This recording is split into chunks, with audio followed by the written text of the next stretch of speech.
بسم الله الرحمن الرحيم أن الحمد لله نحمده ونستعينه ونستغفره ونعوذ بالله من شرور أنفسنا ومن سيئات أعمالنا من يهده الله فلا مضل له ومن يضلل فلا هادي له وأشهد أن لا إله إلا الله وحده لا شريك له وأشهد أن محمدا عبده ورسوله صلوات الله والسلام عليه أما بعد فإن خير الكلام كلام الله وخير الهدى هدى رسول الله وشر الأمور محدثاتها وكل محدثة بدعة وكل بدعة ضلالة وكل ضلالة في النار. الحديث الثاني, the second hadith, إخواني, is one of the most important hadith in the deen of Islam, one of the most important hadith in the sunnah of the Nabi sallallahu alayhi wa ala alihi wa sallam. It's a hadith that's been collected by Imam Muslim on the authority of the Amir al-Mu'mineen Umar radiyallahu anhu. And we already gave the tarjama and the biography of the Amir al-Mu'mineen al-Faruq in the last session that we had, because he was the narrator of that particular hadith. Some of the scholars of Islam said that this hadith consists of all of Islam. The religion of Islam revolves around this hadith, and that's because of what the Prophet said at the end of the hadith sallallahu alayhi wa alihi wasallam. Umar, may Allah be pleased with him, said, one day we were sitting with the Nabi sallallahu alayhi wasallam when suddenly out of nowhere a man appeared. And then he described that man's condition. He said that the man was shadidu bayad al-thiyab, shadid sawad al-shar. He had a thobe on that was extremely white and clean, and his hair was exceedingly black. Scholars of Islam said the meaning of his hair being exceedingly black is that he wasn't a sheikh who had gray in his hair. He was a youngster, a young person, as opposed to someone who was older in age. So he came and his clothes were very clean and he was young looking. He didn't appear to have the effects of traveling upon him, and yet at the same time, he wasn't known by anyone from the companions. So that in and of itself was a strange thing, that he appeared out of nowhere. He was a stranger, but if he was a stranger during that time, if he was a stranger, he must have been a traveler. And if you travel during that time, the effects of traveling are going to be seen on you, and that your clothes are not going to be well kept, your hair is going to be disheveled, you're going to have the effects of traveling. Not like now, you can travel from here and go a long distance, and by the time you arrive in that place, you still look relatively the same from the picture that you left, the place that you originated your trip from. So they thought that was strange in and of itself. So that stranger, he came and he sat on his knees, and he put his knees next to the knees of the Prophet sallallahu alaihi wasallam, the way you sit in the Salah when you do the tashahhud, the tahiyyatu lillah. He was on his knees, and he put his knees next to the knees of the Nabi sallallahu alaihi wa ala alihi wasallam, and he put his hands on his own thighs. Some of the people understand that he put his hands on the thighs of Rasulullah sallallahu alaihi wasallam, which is not only not natural to sit like that, but it is against the respect of sitting with his own hands on his own knees, the way he sat towards Rasulullah sallallahu alaihi wasallam. And up until this point of the hadith, it goes to show that the student of knowledge, when he goes to get knowledge from the sheikh, as the Prophet was the sheikh and the teacher in this situation, sallallahu alaihi wasallam, there's a certain etiquette, a certain respect that the ulama of al-Islam, they have that right in the way we sit with them, the way we treat them, and so forth and so on. Even in the way that he went out to get this knowledge, he had white thobe. He looked well kept. He didn't come to the assembly and the majlis of knowledge like a derelict or a bum. He came representing himself. When he sat like that to Rasulullah sallallahu alaihi wasallam, he said, Ya Muhammad, tell me, what is al-Islam? And the reason why he called Rasulullah sallallahu alaihi wasallam by his name, something that the companions didn't do. Instead of calling him by his name, they used to call him Ya Rasulullah, Ya Nabi Allah, O Messenger of Allah, O Prophet of Allah, Ya Habib Allah, O Beloved of Allah. Some of them will call him by his kunya, Ya Abul Qasim, also a term of respect with the Arabs. So he called him Ya Muhammad, so that the people who were looking at him would think that he was from the Bedouin Arabs. The Bedouin Arabs, they were rough, they were tough, they were coarse.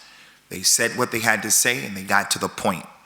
And the Nabi described them, sallallahu alaihi wasallam, that they were rough and they were tough. Men beda jaffa.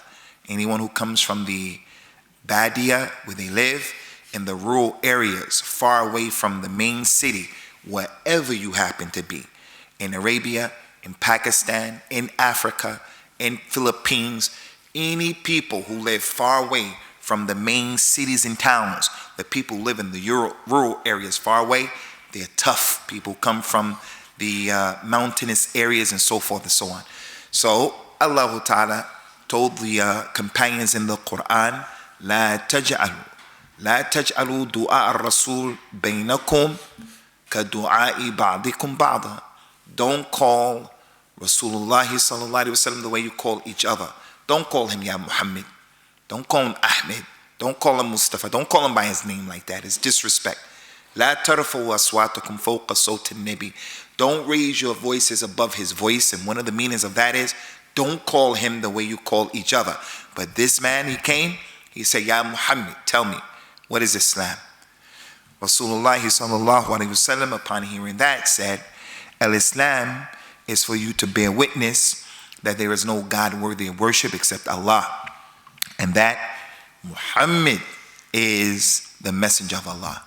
And he didn't say that you bear witness that there's no God worthy of worship but Allah, and that I am the messenger of Allah. He called himself by the third person. He said Muhammad. And this is an important point that the ulama of Islam bring, especially during this day and time. The knowledge of psychiatry, and psychology, there's some benefit in that knowledge. We have psychiatry in Islam, no doubt about that. But if a person goes to see a psychiatrist, if he has to see a psychologist, and he has to have medication, they look into his mind and stuff, we cannot accept everything that any medicine says when it goes against the religion of Islam. So some of them suggest that if a person speaks in the third person, it's a sign of a mental problem. If you're a person who speaks in the third person, it's a sign that the person is narcissistic or something is wrong with him. It is a possible sign. And that's not the case all the time. Maybe that's the case sometime. Someone has a mental problem, multiple personalities, and he has some disorder, and he's talking about himself as in the third person, and he has that problem. But it's not something that's all the time, because the Nabi sallallahu alaihi wasallam said, and the discussion, because he's the one doing the speaking, the discussion seems that he should have said, you bear witness la ilaha illallah, and I'm the messenger of Allah. But instead of saying I'm the messenger of Allah, he said Muhammad in the third person. In the Arabic language, to speak in the third person, one of the reasons why the Arabs did that is to show a ta'zim, to raise the position of that one who's being spoken about. So he used to tell the people, sallallahu alaihi wasallam, Ana Sayyid Walid Adam wala fakhr. I am the master, the Sayyid of Bani Adam, Adam's children. And I'm not saying that bragging, I'm saying that as the truth. So when the Arabs in Jahiliyyah used to go to fight, like the great man before Al-Islam, his name was Shaddad, he was a mercenary. He used to loan himself out to any tribe that wanted a warrior. And if he was on your team, The other people were afraid. If Shaddad was against you, they were afraid. His poetry was the poetry that they used to hang up on the Kaaba because he was so powerful. In his poetry, many times he used to say, when they would send him by himself, he said one time a tribe sent him to deal with another tribe by himself, and on his way he made some poetry. He was saying, and when he meets him, meaning himself, he was talking about himself, and when he meets him, they're going to run away from him out of fear. So in the language of the Arabs, and this is the point, one of the reasons why a person will speak in the third person is to show a ta'zeem of himself. So that's why the Nabi, according to the ulama of Islam, said that you should be a witness that Muhammad is the messenger of Allah sallallahu alaihi wasallam. And you should establish the salah, and you should give the zakat, and you should fast in the month of Ramadan, and you should perform the hajj to the house if you have the ability. After the Nabi told him about the 5 pillars of Islam sallallahu alaihi wasallam, the man said to him, Sadaqt, you have spoken the truth. What you said is correct. Umar, the narrator of the hadith, radiyallahu anhu, said, we were surprised, we were amazed that he would come acting like a Bedouin. He would ask a question, hear the answer, and say, you spoke the truth. And the reason why they were surprised is because if someone is asking a question, usually they don't know the answer. So for him to say you spoke the truth was an indication that he had knowledge of the reality of what was said, which is another benefit in getting knowledge. You may know the answer of a particular thing, but you want to ask the question, although you know, so that someone else in the audience will hear the answer. And that's permissible. Another reason, you may ask the question and you know the answer, but you want to test the one who's being questioned. You want to test his knowledge. But obviously in testing him, your goal, your objective should not be to put yourself up. It should not be to make him seem stupid as if he doesn't know. It shouldn't be to be argumentative or to make him incapable and unable to answer. So this thing that Jibril did is a lesson for us. You may know the answer, but there's someone in the audience. You want them to hear the answer, and it's not going to be a fitna, so you can ask the question and then they give the answer. And that's not something that's against the deen. After the Nabi gave him that answer and he responded the way he did, he went on to say, okay, tell me, what is al-Iman? The Prophet ﷺ said, faith, al-Iman, is that you believe in 6 things. You believe in Allah, and you believe in Allah's angels, and you believe in the books of Allah, and you believe in all of the messengers of Allah, and you believe in al-Yawm al-Akhir, and that you believe in the Qadr, the predestination, the divine decree, the good of it and the bad of it. Upon hearing the answer, he said again, that's correct, you spoke the truth. He said, okay, now tell me, what is al-Ihsan? What is al-Ihsan?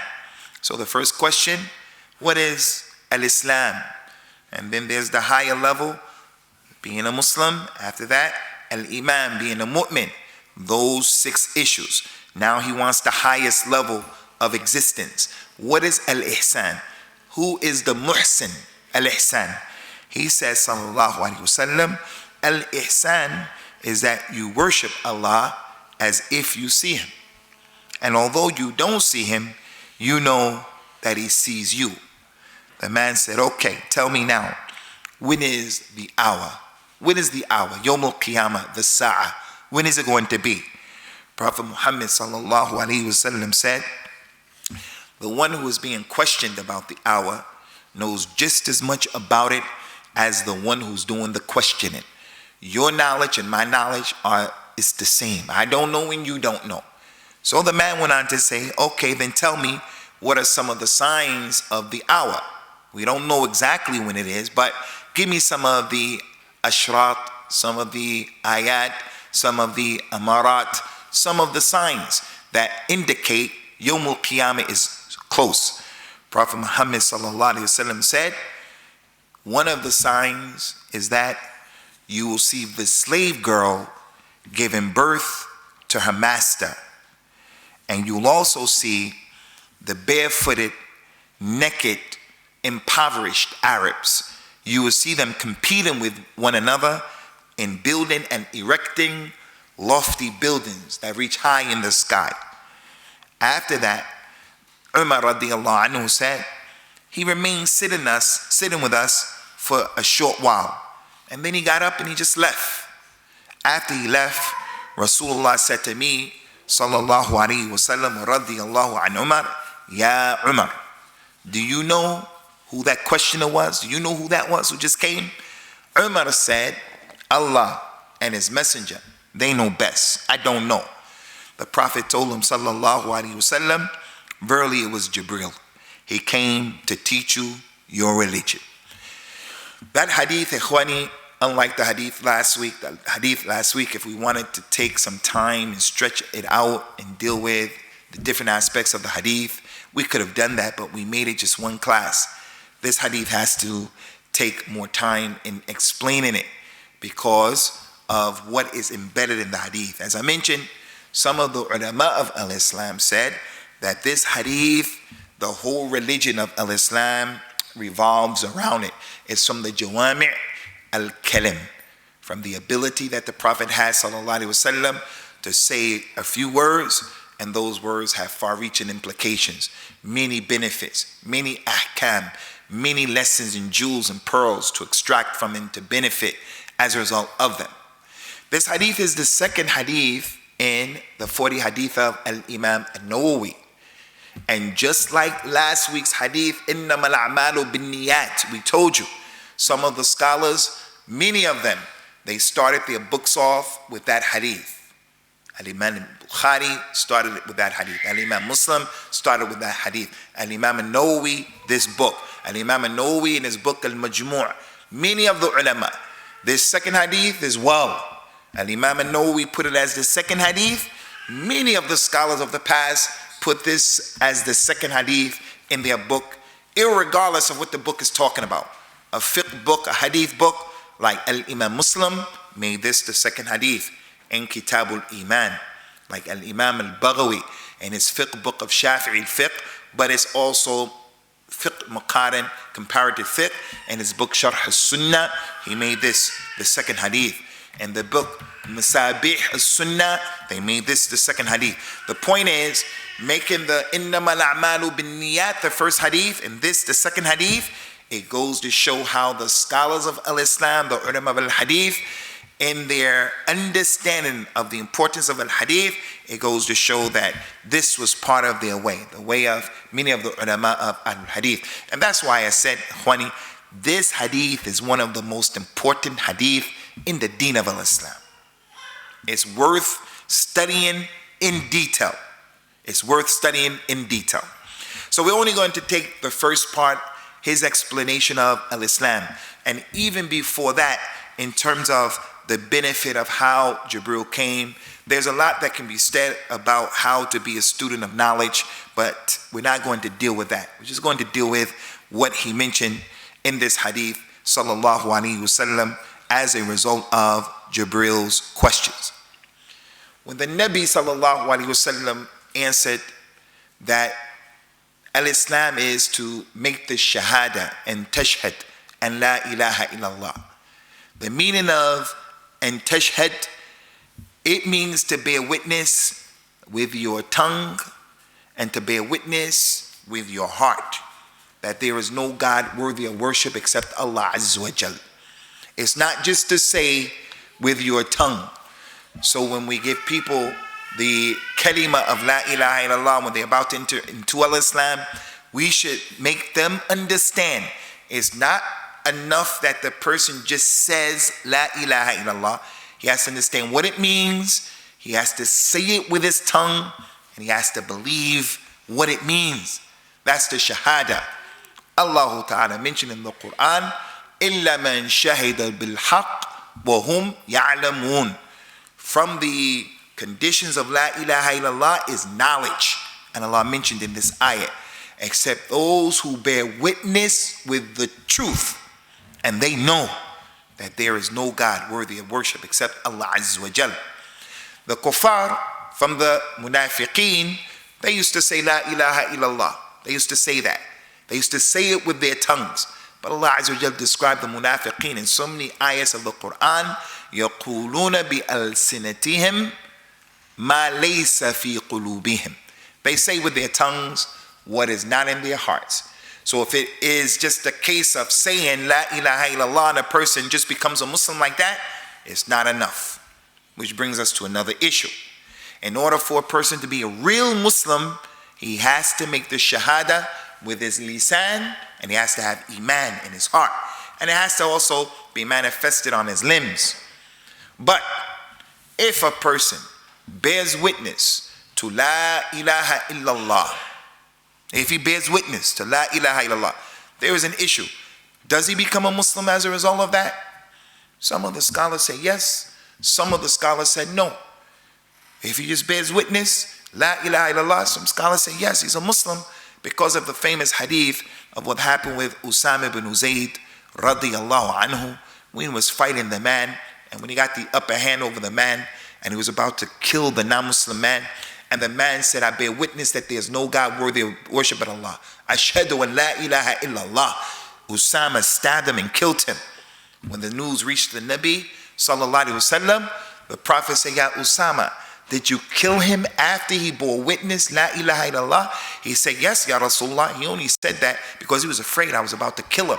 He said it again, did you kill him after he made the shahada? He said, yes. He only said it because he was trying to kill me, but when I got the upper hand, that's when he said it. He said, did you kill the man after he said La ilaha illallah?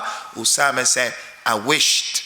The way the Nabi was saying that, I wished that I hadn't accepted Islam up until that point, so that I wouldn't be responsible for killing a man who said La ilaha illallah. So from what we understand from that is, even if you know, for the most part, you think this person is just saying La ilaha illallah for some benefit, not to go to prison. Like, that's an issue that we have in the prisons. Some of the people who are in prison, they say La ilaha illallah just so that they can get some of the privileges that the Muslims get in the prison. They can get halal food. They can come out of their cell for Jummah.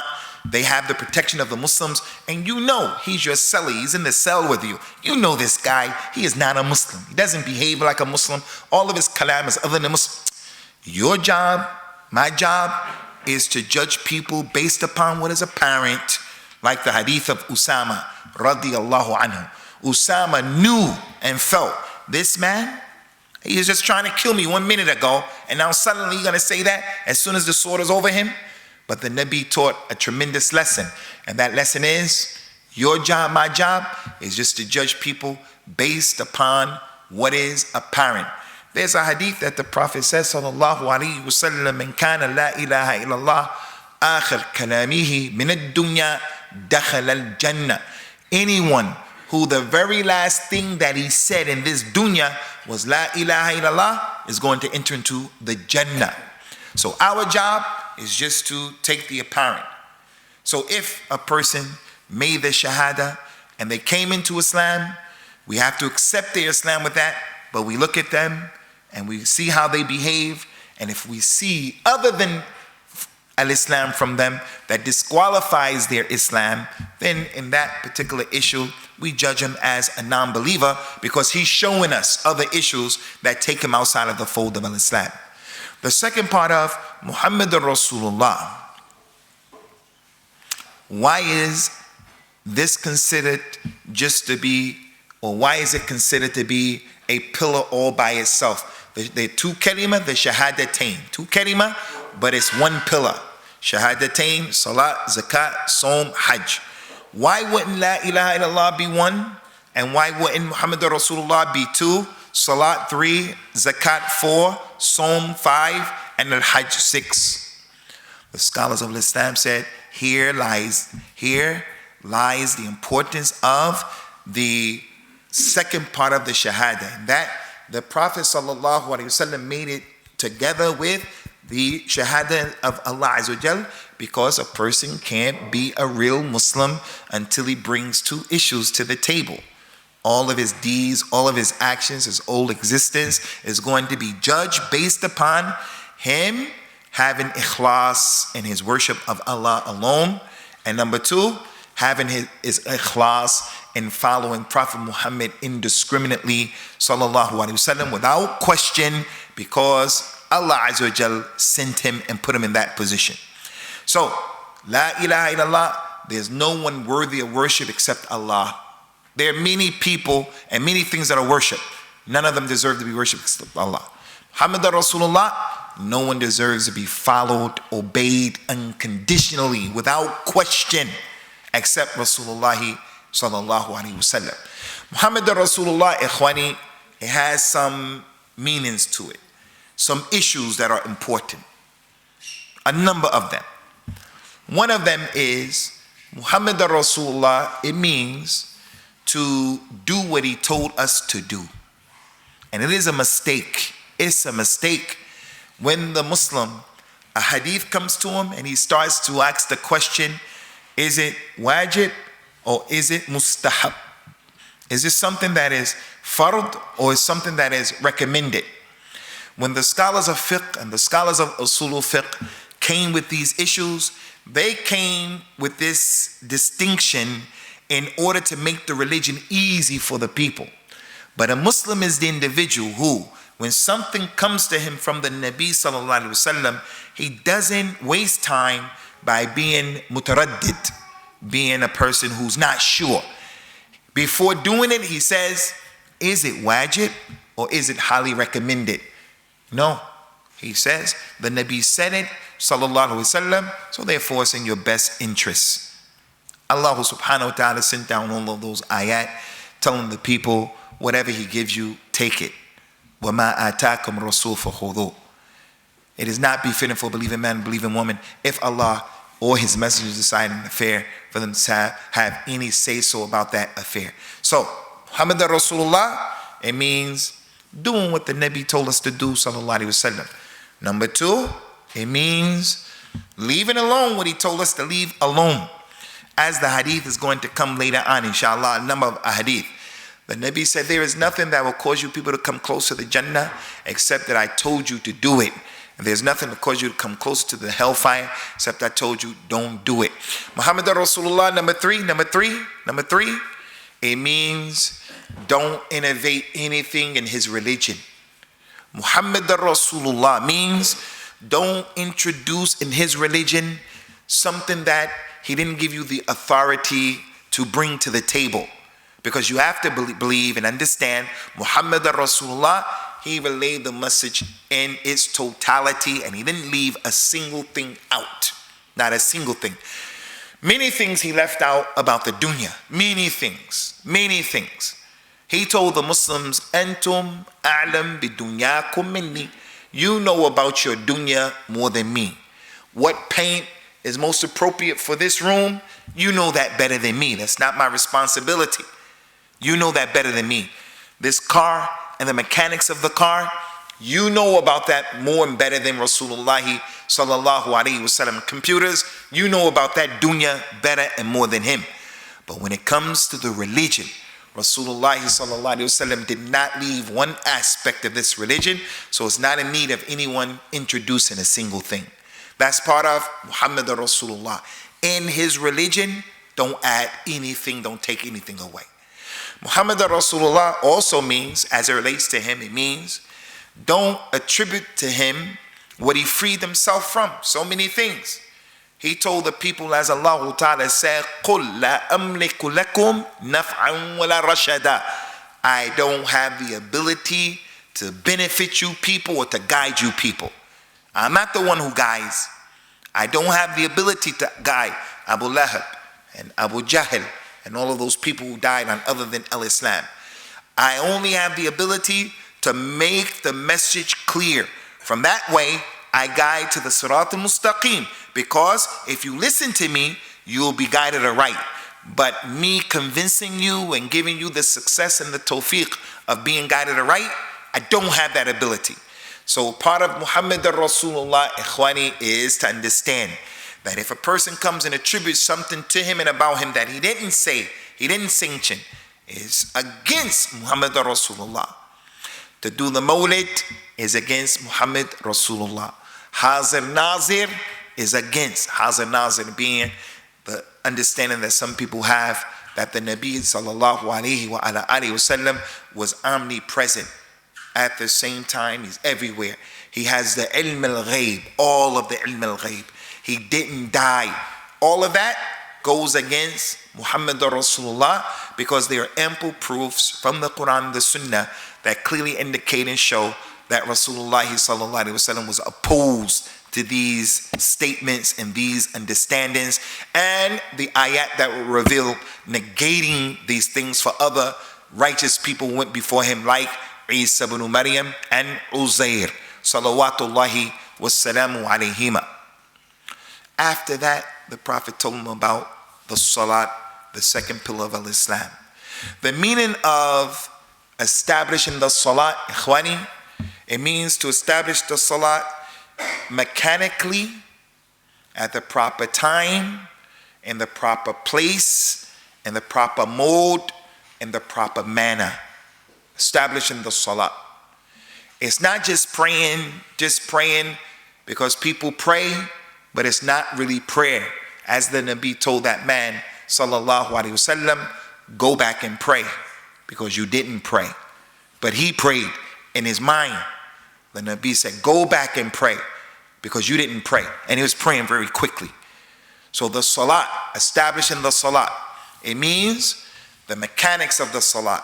Raf'ul yadayn, doing what has been legislated in the Salat, the amount of numbers, the mode, the place, making the Salat in the masjid and other places where it's permissible, and not doing the Salat where it is impermissible, like in the corral of the camels, like in the graveyard, like in the place where there's najasa.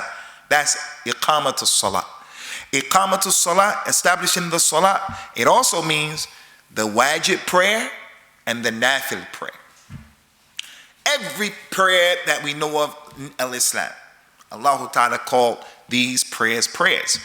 Like that munafiq man, when he died, Allah Ta'ala, his Prophet sallallahu alaihi wasallam, prayed over him, and then Allah Azza wa Jal rebuked Rasulullah, and he told him, La taqum ala ahadihim mata abada. Don't pray, don't make salat on any of them ever. So Salatul Janazah is establishing the salat. Salatul Eid is establishing the salat. Salatul Jummah is establishing the salat. The wajib prayers and the nafila prayers. All of that is included in the statement of the Nabi sallallahu alaihi wasallam, but especially the prayer of the 5 prayers: Salatul Fajr, Salatul Dhuhr, Salatul Asr, Al Maghrib, and Al Isha. Establish it at its proper time and looking at it the way that it should be looked at, that it is the second most important pillar in Islam, only preceded by the Shahadatain. The Salat is the second most important pillar in Islam. The Nabi says, sallallahu alayhi wa ala alihi wasallam, that Salat is the umud, Ra'sul Amr al-Islam wa umudu Salat. Salat is the pillar of al-Islam. Very first thing you're going to be questioned about Yawm al-Qiyamah, all of us, is the Salat. So the Salat, ikhwani, is based on this hadith. The second most important pillar. The person who doesn't pray, he's not a real Muslim. The person who's making shirk and he prays, his prayer is not accepted. His prayer is not counting. So the person has to make the salah. And it is the most important action in al-Islam. The other 5 pillars are pillars of actions. Shahada is in your heart. And we mentioned this on your tongue, but the place of it is in your heart. The other 4 are actions that you're doing. A salat is the number 1 most important action from those 5 pillars. And then he mentioned that you have to make zakat, the 3rd pillar of al-Islam. And in many ayat of the Quran, Allah Ta'ala is always mentioning the salat and the zakat together, like al-iman and al-haya. Qala sallallahu alayhi wa ala alihi wa sallam, al-iman wal-haya quri'a idha rufi'a ahaduhuma rufi'a al-akhir. The salat, al-iman and modesty, they come together. If one of them is lifted up, the other one is lifted up. The salat and the zakat is like that. always mention الَّذِينَ يُؤْمِنُونَ بِاللَّهِ, those people who believe in Allah, وَيُقِيمُونَ الصَّلَاةِ وَيُؤْتُونَ الزَّكَاةِ, they make salah and they give the zakat throughout the Quran, throughout the authentic sunnah of the Nabi sallallahu alaihi wasallam. And the salat, as everybody knows, is the wajib money that has to be given from a person's pocket. Zakat is the 2.5% that a person gives from his wealth that has remained with him for a whole year. But the zakat is also other zakats that are wajib upon the people, like the zakat of al-fitr. If you were to fast in the month of Ramadan and you had the ability to pay a zakat, the zakat al-fitr, this hadith is also referring to that. And then the third one is fasting in the month of Ramadan is what is intended by the statement of the Nabi sallallahu alaihi wasallam, because it's the only obligatory fast in al-Islam. In and of itself is obligatory, in and of itself, unless a person made a different fast wajib upon him. So this is talking about the fast of al-Hajj, the fast of Ramadan. And then lastly and finally, he mentioned the Hajj to the house of Allah Azza wa Jal, and he mentioned if you have the ability. And that's because Allah Ta'ala mentioned in the Quran, وَلِلَّهِ عَلَى النَّاسِ حِجُّ الْبَيْتِ مَنْ اسْتَطَاعَ إِلَيْهِ سَبِيلًا. Allah has the right that people make the Hajj to his house for those who have the ability. The ability means he has the money to go, the transportation, the street and the way, the journey is safe, he can go and he can come back. She has a wali, and that wali has his own money. If he goes to Hajj, he's not going to leave someone behind who is in need of him.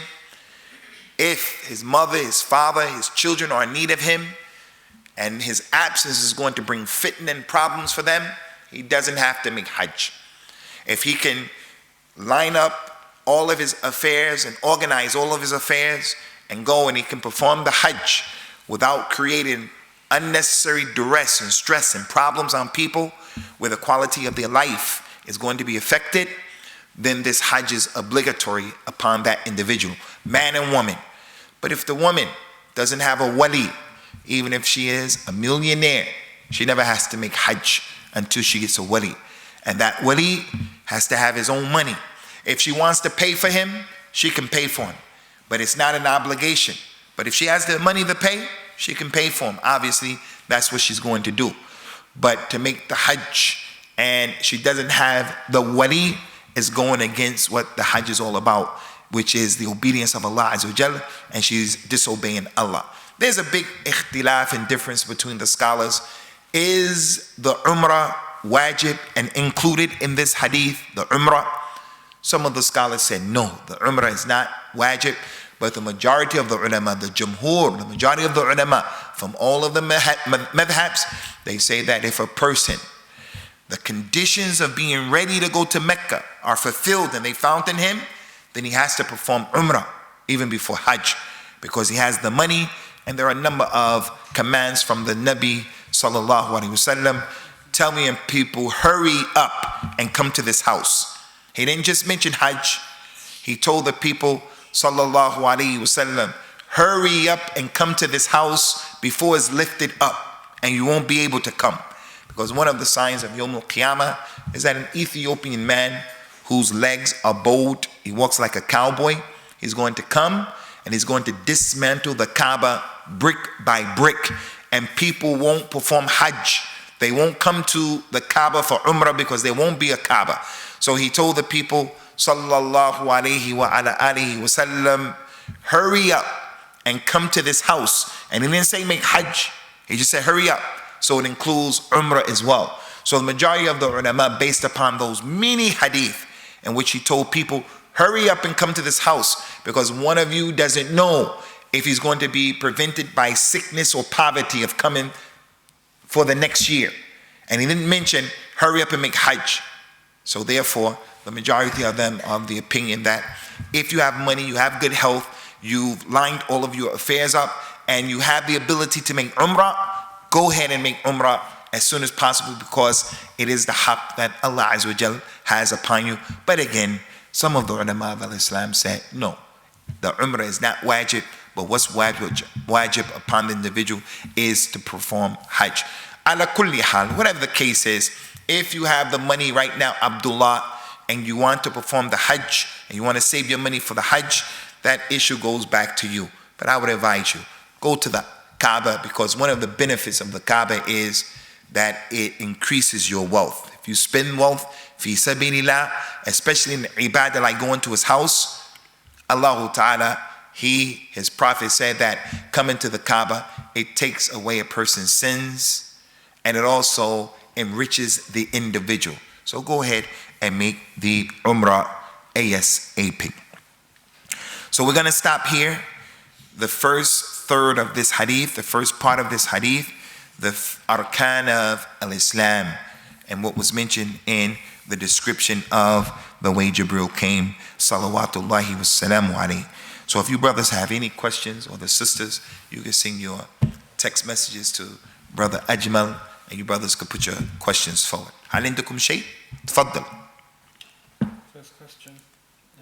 If a person prays, but he's a mushrik in Aqidah, do we accept his Islam? If a person prays and he's making shirk, are his deeds accepted? Is he a Muslim? If he's a outright mushrik, outright Sikh, Hindu, outright, then these people, their deeds won't be accepted at all. Allah Ta'ala mentioned to the Prophet sallallahu alaihi wasallam, as he mentioned to all of the prophets and all of the messengers, لَقَدْ أُوحِيَ إِلَيْكَ وَإِلَى الَّذِينَ مِنْ قَبْلِكَ لَإِنْ أَشْرَكْتَ لَيَحْبَطَنَّ عَمَلُكَ وَلَتَكُونَنَّ مِنَ الْخَاسِرِينَ. It has been revealed to you, Ya Muhammad, as it was revealed to all of the prophets and the messengers before you, all of them, all of you. If you people make shirk, you prophets and messengers, it's going to render your deeds null and void. The Kuffar of Quraysh, they used to take care of the Kaaba. They used to clean it. They were the custodians of the Kaaba. If someone came to Mecca, they will house you and give you hospitality and take care of you and give you food, provide transportation for you to go to Mina, to go to Muzdalifah, to go to Arafah, and to do all kinds of things. And Allah Ta'ala revealed the ayat in Surah At-Tawbah, مَا كَانَ الْمُشْرِكِينَ أَن يَعْمُرُوا مَسَاجِدَ اللَّهِ شَاهِدِينَ عَلَى أَنفُسِهِمْ بِالْكُفْرِ أُولَٰئِكَ الَّذِينَ حَبِطَتْ أَعْمَالُهُمْ وَفِي النَّارِ هُمْ خَالِدُونَ. It is not acceptable for the mushrikeen to take care of the masajid of Allah while they are bearing witness on themselves with kufr. They are the ones who their deeds have been rendered null and void, and they will be in the hellfire forever and ever and ever. So the real straight up and down, like 6 o'clock, mushrik, Sikh, Hindu, Jew, these people, no matter what they do, their deeds are going to be rendered null and void. They'll get their reward in the dunya. And that people will mention they did this, they did that. Some good will come back, benefit in the dunya. Yawmul Qiyamah, their deeds will equal nothing. La nuqimu lahum yawmul qiyamati wazna. We won't give them any weight. Their deeds won't have any weight. Yawmul Qiyamah. وَقَدِّمْنَا إِلَى مَا عَمِلُوا مِنْ عَمَلٍ فَجَعَلْنَاهُ هَبَاءً مَنْثُورًا. They'll put forth their deeds, will come to their deeds Yawmul Qiyamah. We're going to make them like scattered particles. As for the Muslim who is making shirk, he falls under the umbrella of this threat, depending upon what type of shirk he's making and why he's making the shirk. If the shirk that he's doing is something that's known in the religion by necessity, there's no excuse for him, then it's going to render his deeds null and void. But if he was ignorant and he didn't know, his environment was like that, his condition was like that, he just didn't know, he thought that that was the religion, then Allah Ta'ala is Ghafur, Allah is Rahim, and the one who was ignorant, he has an udhr.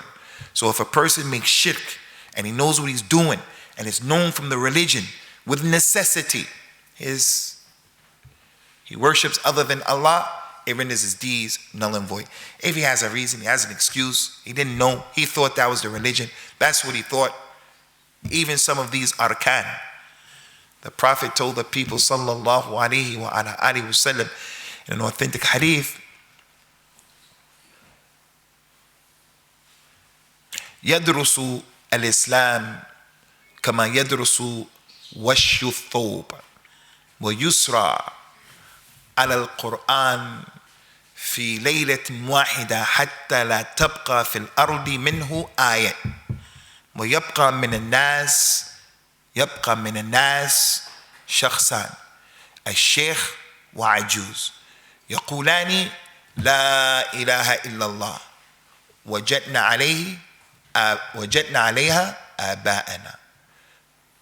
He said, Yawm al-Qiyamah, close to Yawm al-Qiyamah, al-Islam is going to fade away the way the embroidery of your thobe fades away. You get brand new clothes and it's new. The ink and the embroidery is brand new. Every time you wash it, it gets weaker and weaker and weaker. Aw kama qala sallallahu alayhi wa sallam.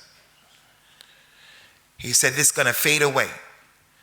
And there's going to be no salah, no zakat, no hajj, no fasting. And the Quran is going to be taken up out of the earth until there doesn't remain one ayat in the whole earth. And there are going to remain two types of people. A man and a woman saying, La ilaha illallah. That's all they say. And they didn't pray, and they didn't give zakat, they didn't fast, they didn't make hajj. And that's going to get them into Jannah because that's the condition of the Muslims. As Yawm al-Qiyamah gets closer and closer, the knowledge of the religion is going to fade away and they're going to get worse and worse and worse. These people are going to live at a time when al-Islam is going to be gone. No Quran, no Salat, no anything. And La ilaha illallah is going to get them into Jannah because that's all they found when they grew up.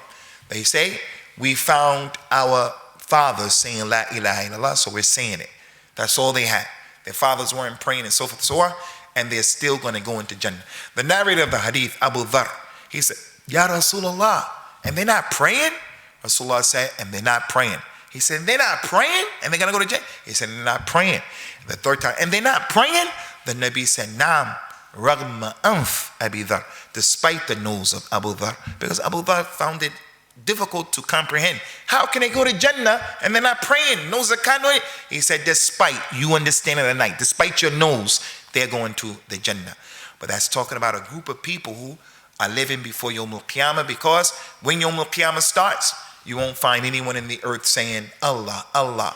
So the people get weak and weak and weak. So you have to look at the condition of that Muslim. Why is he making shirk? And what is the type of shirk that he's making? Wallahu a'lam. Tfaddal.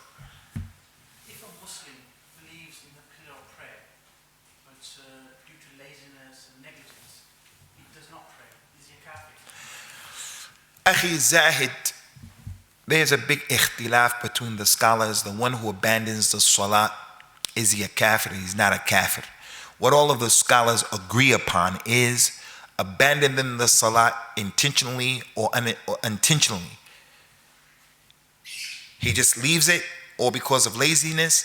All of them agree that is an action of kufr. Because the Nabi told the people sallallahu alayhi wasallam, al-ahdu alladhi baynana wa baynahum as-salah, man tarakaha faqad kafir. The difference between us and them is the salah. Anyone who leaves it as disbelief is kufr. It's an action of kufr.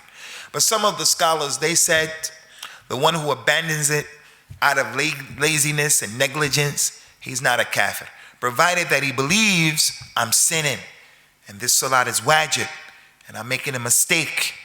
And that's because of a number of ayat and hadith. At the top of the list, the ayat in the Quran, inna Allah la yaghfiru an yushraka bihi wa yaghfiru ma duna dhalika liman yasha. Allah will not forgive that you make shirk with him, but he'll forgive anything other than that. قل يا عبادي الذين أسرفوا على أنفسهم لا تقنطوا من رحمة الله إن الله يغفر الذنوب جميعا. Tell my servants, Ya Muhammad, oh you servants of Allah who have gone overboard in committing sins and indiscretions and mistakes, don't despair from the rahmah of Allah. Allah will forgive all sins. So the only sin that Allah won't forget is a shirk. The Nabi, he says, sallallahu alayhi wa sallam, khams salawatin katabahunna Allah ala al-abd. 5 prayers, Allah made them obligatory on the servant. Whoever does them, and he comes with them, taking care of them, and not making them istighfaf, putting them down, not neglecting them, he will have a contract with Allah that Allah won't punish him. But whoever comes with them, and he didn't take care of them, then it's up to Allah. He will punish him or forgive him. So those proofs show that he's not a kafir if he's doing it out of laziness and so forth and so on. If he's doing it out of laziness. But then there are proofs that show if he abandons the prayer, he's a non-Muslim. Like the hadith that we just mentioned to you. Like the statement of Allah subhanahu wa ta'ala, فَإِنْ آمَنُوا فَإِنْ تَابُوا وَأَقَامُوا الصَّلَاةَ وَآتُوا الزَّكَاةَ فَإِخْوَانُكُمْ فِي الدِّينِ. If these mushrikun make tawbah and come into the religion and leave off shirk, and they establish prayer, and they give the zakat, then they are your brothers in the religion. So we understand the opposite of that. If they don't make tawbah from shirk, if they don't pray, if they don't make zakat, then they're not our brothers, they're kuffar. It appears, and Allah knows best, that the one who abandons salah out of laziness is committed a major sin, kufr. It's an action of kufr, but he doesn't go outside of the religion, and Allah knows best. What was the position of the companions regarding that? That's another issue.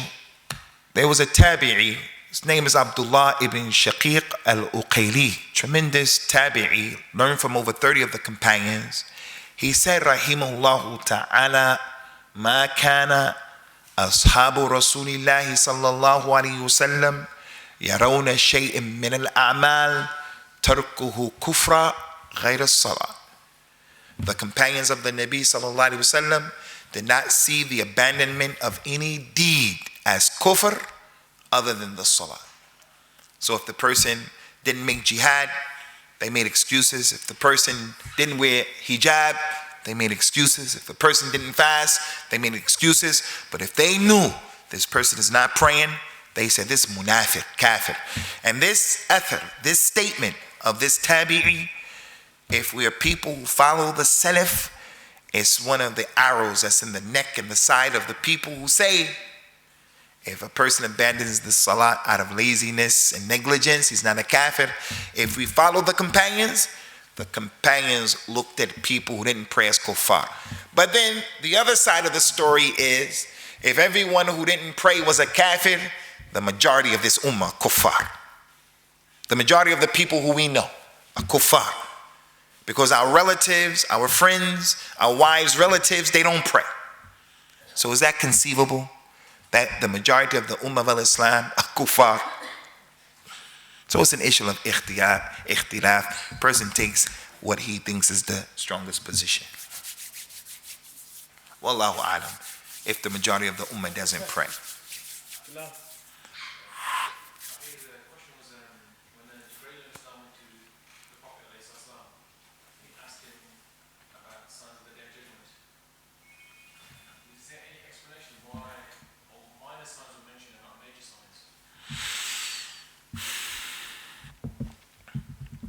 Why did the Nabi sallallahu alayhi wasallam not mention the major signs?